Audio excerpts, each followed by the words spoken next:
Would you like a second opinion on your diagnosis?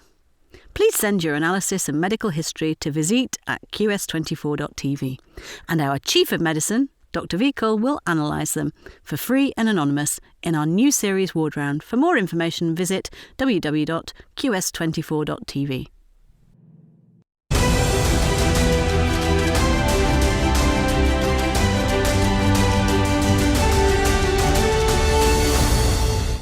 A warm welcome to all our viewers to our series Natural Medicine.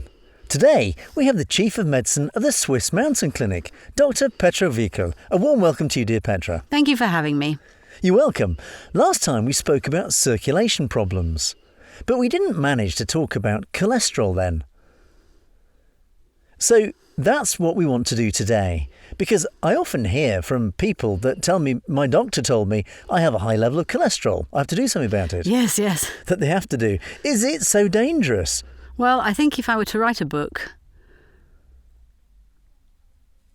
the first thing I would do is to thank the cholesterol. I would call it cholesterol. Thank you. The firefighters that put out every fire. Well, not only the firefighters. Eventually, it is the most precious, most important building block for the cell membranes. A cell has a membrane which is like the brain is to us. Without our brain, our body couldn't live anymore.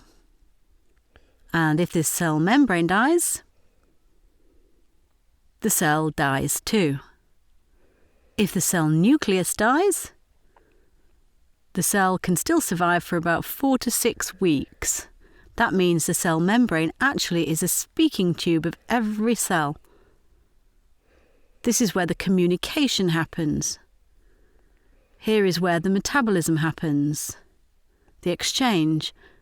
Substances change. Potassium, calcium, magnesium, sodium, influx, afflux, efflux, and the cell membrane has to stay permeable. The cell membrane is building its receptors. That means insulin is docking there. Serotonin is docking there. If it can't dock, we can develop a depression. And the cholesterol is responsible for all these tasks. It is so meaningful that it is being made by the liver. That means our body doesn't want to risk that we eat enough eggs every day that contain a lot of cholesterol. Our body produces 80 to 85% of this necessary cholesterol. And I believe that the people who listen to us understand that our body does not make mistakes. That means if it has the necessity to make more cholesterol, it would produce it. Then there is a reason, isn't it? Then there is a reason, then it makes sense, and the cholesterol does have tasks in our body. We won't even notice that it is doing a big process of regeneration and needs more cells. Condition after a surgery, process of reparation. I can always see high levels of cholesterol after a heart attack. Well, of course, do you know how many stress hormones are needed? Cholesterol is the starting substance for hormones. But don't they prescribe cholesterol-lowering drugs in those cases? Yes, I'm telling you. This is terrible. I'm telling you, so terrible, because the cholesterol is a part of the cell membrane and of the inner wall of the cell is increasingly found in atherosclerotic plaques, according to studies. So it is more than natural that this happens. And it is more than natural, on the other hand, that we have to monitor a so-called vascular calcification, a circulatory disorder that are restricting the volume of our vessels. That's out of the question. But the point of view is too limited to believe that the cholesterol is responsible for everything. And just the cholesterol. The cholesterol is something when, for example, there is a fire every day, and I can see the firefighters every day, and I know that the firefighters were always involved in a fire, that I blamed them for the fire. Well, of course not. We have to ask for the reason of the fire, don't we? Yes, that's what we have to do, and the cholesterol has to be produced by our body, by the liver, and it has to be metabolised. I don't know any patients that have a low level of vitamin D, which is a hormone, and a normal or too low level of cholesterol, because the liver is noticing this loss and produces more cholesterol to then, with the help of UV light, replace a provitamin D in our body with an active vitamin D. And this vitamin D alone is responsible for 100,000 biological immune reactions. Did I understand correctly? If a person has a lack of vitamin D3, they're in danger of having an elevated level of cholesterol. Exactly. Well, it is not really a danger. I am thankful to monitor this as a doctor, because at least when I see that cholesterol is elevated, then I immediately want to know, do they have a normal hormone metabolism? If they tell me they are in a very stressful situation, then of course they need many stress hormones. Can they be provided?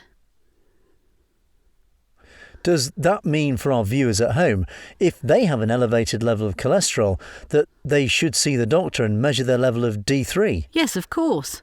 And then it could be balanced? Well, it will be balanced for sure. That's unbelievable. I never heard of it. This is revolutionary. Yes, however, it could also be that they are lacking DHEA,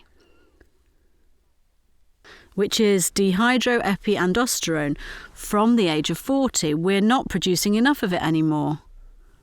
It is mainly produced by our adrenal glands. So DHA? DHEA.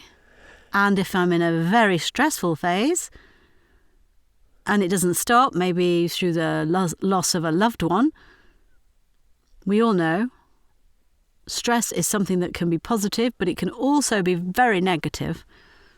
And I will unconsciously need stress hormones constantly. I will reach the point, this can be measured, at which the stress hormones are too elevated. Then we know the person is in the phase of adaptation, and then there will be a point, everything is limited, when the stress hormones decrease. And the body notices this. And now there is no more cortisol. If a person develops a hypocortisolism, when the stress hormones have to decrease, then the body will at first sacrifice the DHEA. After that, the adrenaline, and finally the cortisol. And these people will have had a symptomatic triad. They have fatigue, exhaustion, and absolute intolerance to stress. Even little is too much. And they have chronic inflammations. They can't manage them, but the body knows that it has to help. So first of all, it has to produce the building blocks. And therefore we need elevated cholesterol. So it can actually not be analysed quickly, but it has to be monitored over a period of time. Yes. And we also have to see, as soon as it is in the position to get help, it stops the production. So the course needs to be measured. I also don't want to. In my 25 years as a doctor, I prescribed statins twice because it was people that had a genetic defect. They don't produce cholesterol times 100, 150. But we're talking about 300, 400, that if you are taking their blood, you can see foam cells. We have to protect those people. The microcirculation is massively damaged. But this is the exception, and a disposition in the family of a genetic defect also justifies protection. That's out of the question. This has to be optimised. But not just now. It is the drug which is sold the most, just prescribed after measuring once. I recently had a patient, she said she'd been taking them for 15 years, but it was fine. And we stopped it, we measured, and how can it be justified? We balanced it and looked in detail into the hormonal situation, looked at the thyroid hormones, the vitamin D, and then In continues, the cholesterol is up here, but it first has to be brought into the hormone metabolism. It needs cofactors. What I regularly watch is that, for example, zinc is a trace element, which is important to 400 enzymes and very important for our immunal capacity, intracellular.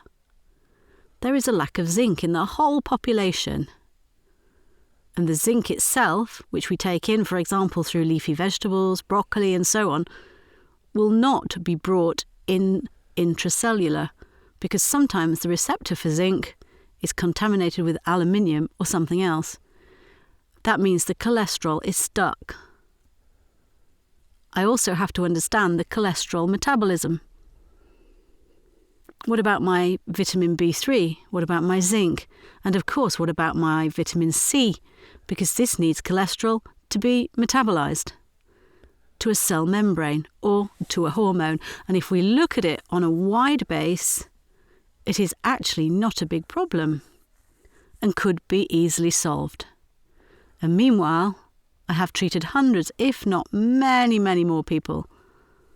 Condition after a stroke, condition after all those things that are normally treated with this drug.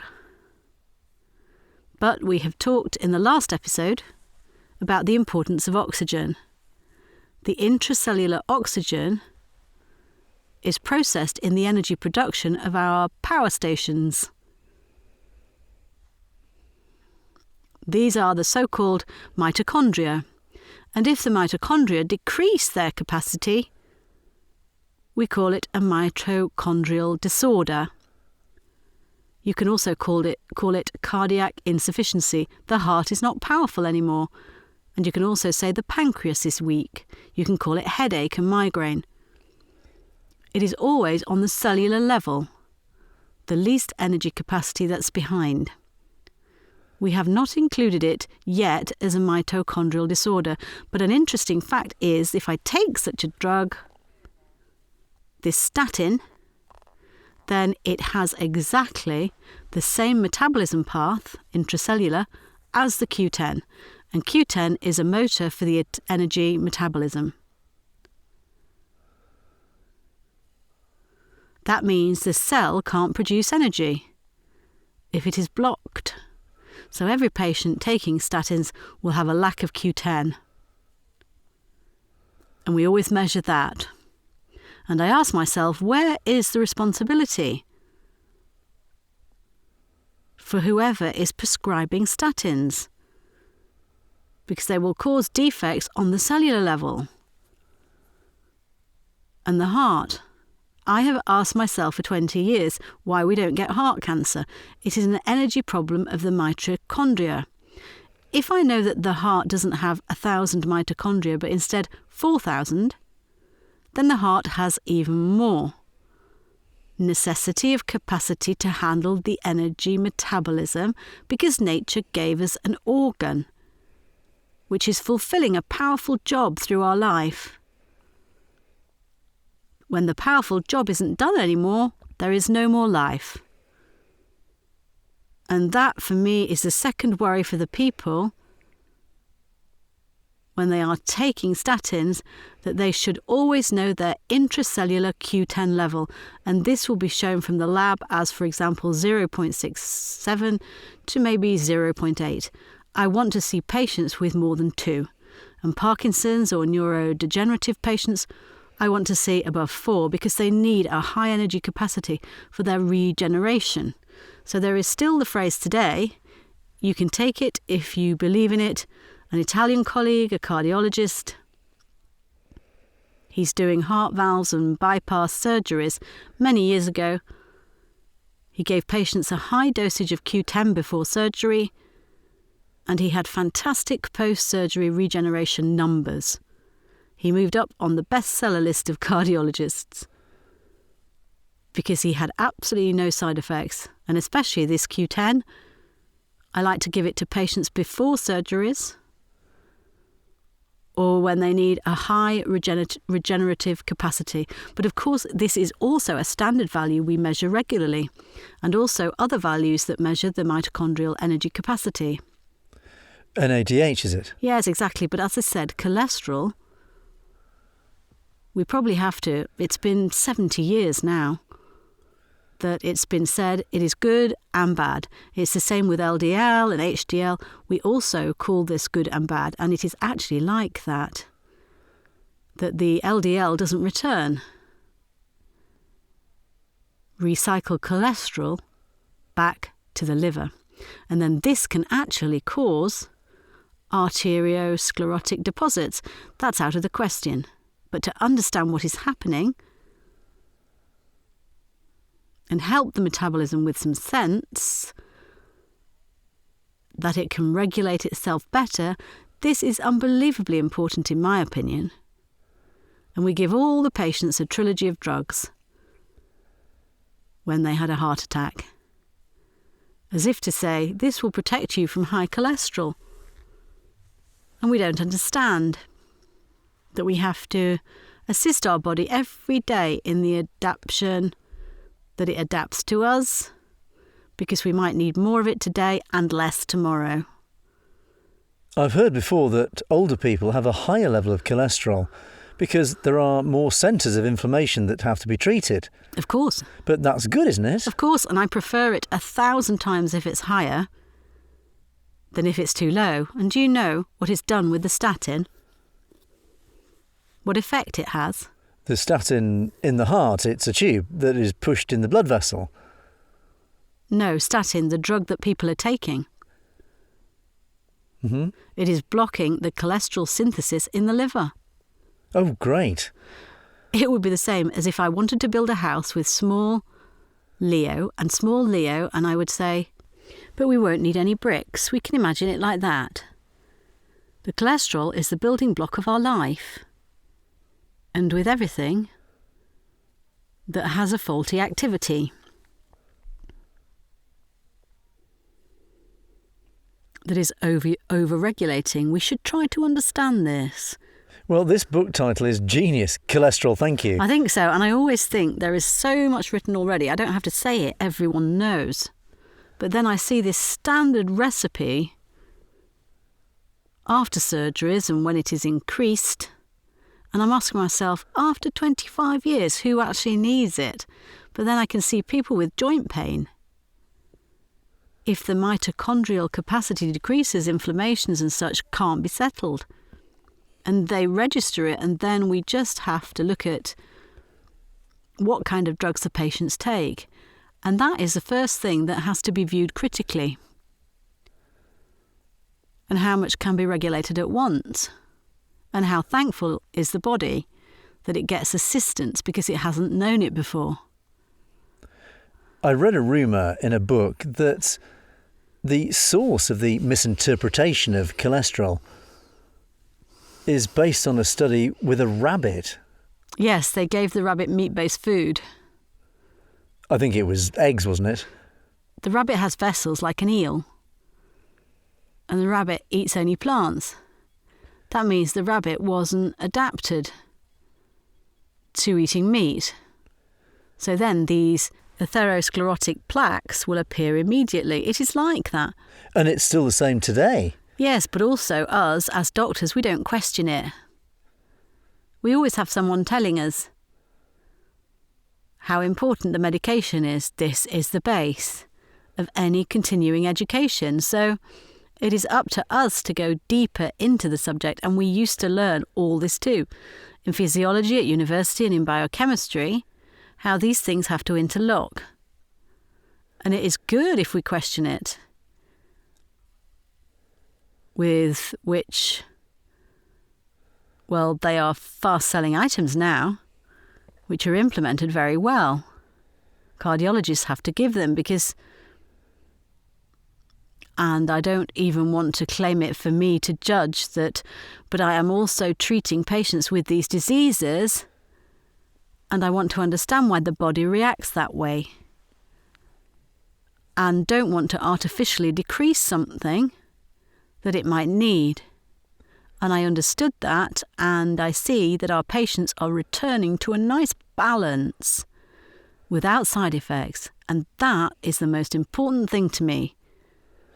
I want to sum this up. If someone has high cholesterol, first of all, don't panic, but measure the level of D3. Exactly. Bring it up to a good level. Get some light. And exercise. And light. D3 cholesterol is only being metabolized when you have, the people used to have 8 hours of light in the past. Today it's limited because the sun is not in the right angle. Everywhere north of Rome, you're not able to get enough light. And there's too little time. So just taking D3 without getting light isn't working? Yes, it is working, but it is better with also being exposed to some sun. Life wastes away without light. OK, then also Q10. Yes, and also in a high dosage, because with Q10, every packaging says 30 milligrams. And please choose a high-quality product. Like ubiquinol. For example, ubiquinol is metabolized much better, and you can start with even 200 milligrams. And then let it be measured to make sure that you are supplied well. But if I take a cholesterol-lowering drug and do this by myself, could this cause an undersupply? Can this be done without a doctor? This Q10 is a must. If I take cholesterol-lowering drugs, it's the same if you worked at a gas station. I think nobody does that. If you work at a gas station and I arrive with my diesel engine and you don't put any oil into my engine, then I can go another 10 kilometres before the engine is done. It's the producer's responsibility to tell me that my engine needs oil on top of diesel. Let me ask again, is this the reality? Do people do that? No. Well, this is unbelievable. And this is what makes me so sad. People get into this situation unknowing, and it's bound to happen sooner or later. And this makes me so sad, because these things have arrived in orthomolecular medicine, and it is a must to take a high-quality Q10 product when taking a cholesterol-lowering drug. And if you're not brave enough, then just do this for yourself, that you will have these values checked, please. How is the thyroid? How is my estradiol, my progesterone? It could be testosterone. I mean, how many men have a lack of testosterone and don't know about it? How many women lack progesterone and don't know about it? That means 1 or 2% less bone mass every 2 years. And osteoporosis, which will be a nice topic for a future episode, to explain people that it is about balance, composition, decomposition, and we need the knowledge. How can I influence the process early? In my opinion, apart from just taking calcium, which will not even arrive if there's no vitamin D, because the vitamin D opens the door to taking calcium. Another thing, if someone is taking a cholesterol-lowering drug, they shouldn't just stop taking it after this episode because they hear about Q10 and D3, but should discuss that with a doctor. I never want to be understood like that when I sit here. I just want to ask you to start thinking about it and start taking responsibility, to talk to someone about it who will understand you.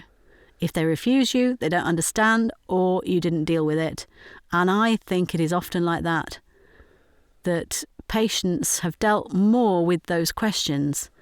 And what you definitely have to do is ensuring a high level of Q10. Let it get measured beforehand. And then after taking it to see that you are on a good level and reducing a statin in future or stopping it, while still having an optimum serology. This can only be done with a colleague's knowledge. And I would not just advise that without thinking, in general, not at all. There are always, every person, we have 7 billion people on Earth, but we only ever treat one, and this one is highly individual. So there can't be a general advice. But we know the effect of statin, and Uwe Grober wrote a wonderful book about it many years ago about interdependency. What does a drug do on the micro or orthomolecular medicine level And this book is always on my table, and I check if a patient is taking a certain drug, what will happen to them just by taking it. And this is vital and essential for survival while taking statins. That people take responsibility for also taking a good ubiquinone. I'm so thankful that we made this episode, dear Petra. We really needed it. It really was something innovative, world-shaking, and I think for everyone at home, extremely important to listen to this. Thank you so much, dear Petra. And to you, dear viewers, you heard her. If you are affected by an elevated level of cholesterol, you heard what you should do and can do, but please always consult a doctor that knows what this is about and knows the correlations. D3, Q10, it's unbelievable what I learned today. That's it for today. All the best. And see you next time.